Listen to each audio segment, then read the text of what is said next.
warahmatullahi wabarakatuh. Perkenalkan, nama saya Asni Yunelsa, berasal dari jurusan Manajemen Fakultas Ekonomi Universitas Andalas. Di sini saya perwakilan dari kelompok 1 mata kuliah Statistik Ekonomi akan menyampaikan tentang kontrol proses statistik dan manajemen kualitas. Di dalam pembahasan ini kita akan membahas 4 materi. Yang pertama yaitu introduction, yang kedua cost of variation, yang ketiga diagnostic chart and purpose, quality of control chart, yang keempat in and of control situation and attribute control chart.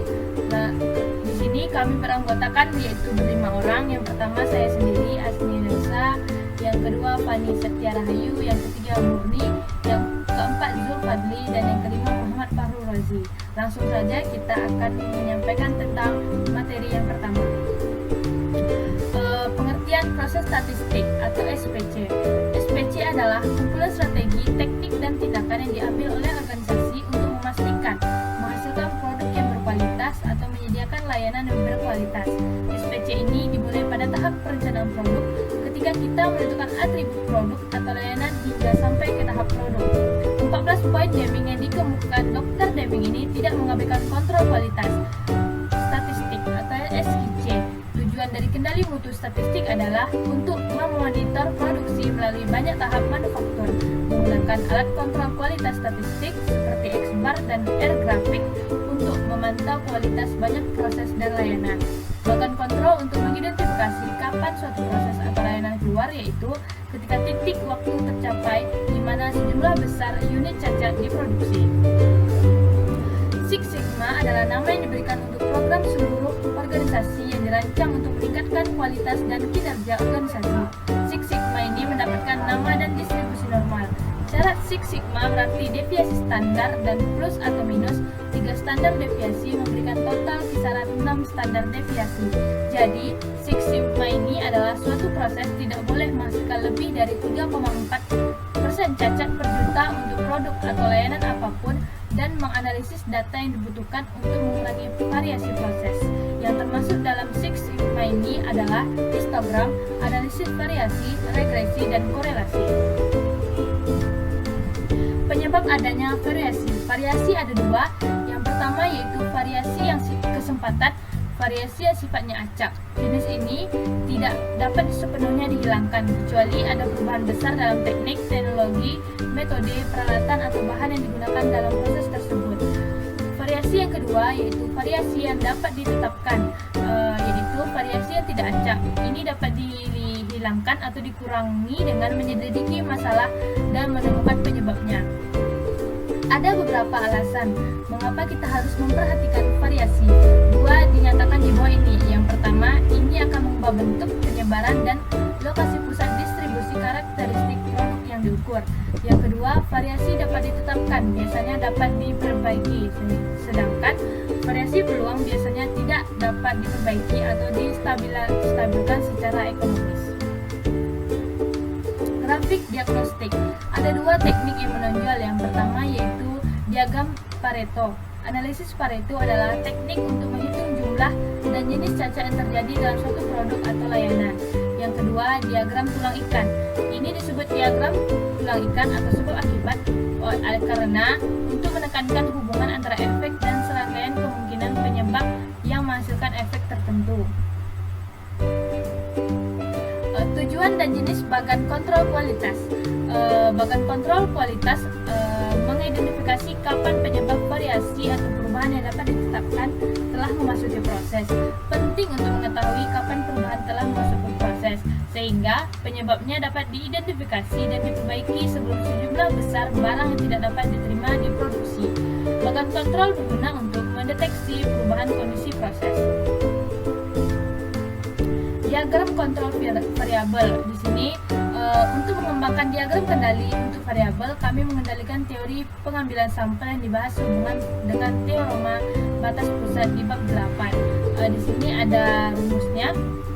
Grand mean yaitu X bar sama dengan sigma on the sample means per number of sample means, atau sigma X bar dibagi K. contoh diagram kontrol variabel bisa dilihat sendiri dari contoh-contoh ini. Ada berbagai macam kontrolnya. Diagram kontrol variabelnya ada dari tabel.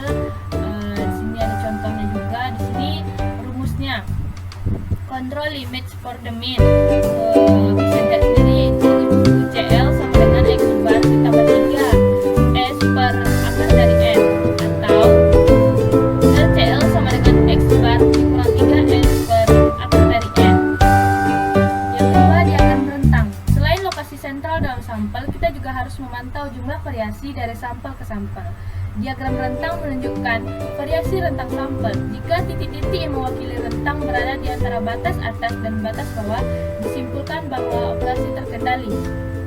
Yang mempunyai rumus UCL sama dengan DR D4 R bar dan LCL sama dengan D3 R bar. Situasi in control and out of control. 3 ilustrasi proses di dalam kendali dan di luar kendali meliputi 1. Grafik rata-rata dan grafik kisaran bersama-sama menunjukkan bahwa proses berada dalam kendali. Perhatikan min sampel dan rentang sampel dikelompokkan dekat dengan garis tengah, beberapa di atas dan beberapa di bawah garis tengah, menandakan bahwa prosesnya cukup stabil. Artinya tidak ada kecenderungan yang terlihat untuk min dan rank untuk bergerak menuju area di luar kendali.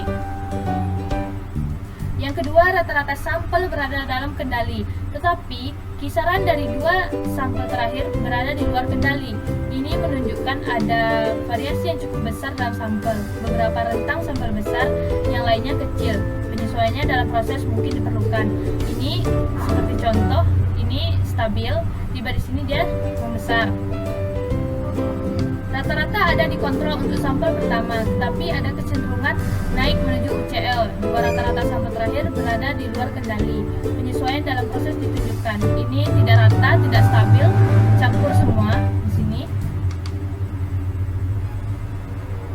C-bar chart. C-bar chart diagram batang C memplot jumlah perusahaan atau kegagalan per unit. Ini didasarkan pada distribusi Poisson yang dibahas dalam bab 6. Pendapatan internal mungkin menghitung dan mengembangkan diagram kendali untuk jumlah kesalahan dalam aritmatika per SPT. Sebagian besar pengembalian tidak akan memiliki kesalahan. Beberapa pengembalian akan memiliki 1 kesalahan, yang lain akan memiliki 2 kesalahan, dan seterusnya. Kami membiarkan jumlah rata-rata cacat per unit jadi adalah rata-rata jumlah aktivitas yang telah ditangani oleh Southwest Airlines per penerbangan atau jumlah rata-rata kesalahan aritmatika per pengembalian pajak. Ingat kembali dari bab 6. Baiklah, kita lanjut. Yang selanjutnya, diagram kontrol atribut. Pada bagian ini kita membahas 2 jenis bagan atribut, yaitu bagan P dan bagan C bar. Grafik persen cacat. Jika item yang dicatat adalah bagian dari bagian yang tidak dapat diterima yang dibuat dalam kelompok bagian yang lebih besar, diagram kendali sesuai adalah diagram presentasi yang besar. Bagan ini didasarkan pada distribusi binomial dibahas dalam bab 6 dan proporsi dibahas dalam bab 9. Garis tengah ada di P, proporsi rata-rata cacat. P menggantikan diagram kendali variabel. Proporsi rata-rata cacat ditemukan oleh mean proportion defective, yaitu P sama dengan total number detective per total number of item sample. Baiklah, cukup sekian yang dapat saya sampaikan. Lebih dan kurang saya mohon maaf. Wassalamualaikum warahmatullahi wabarakatuh. Jangan lupa like, comment, dan subscribe ya.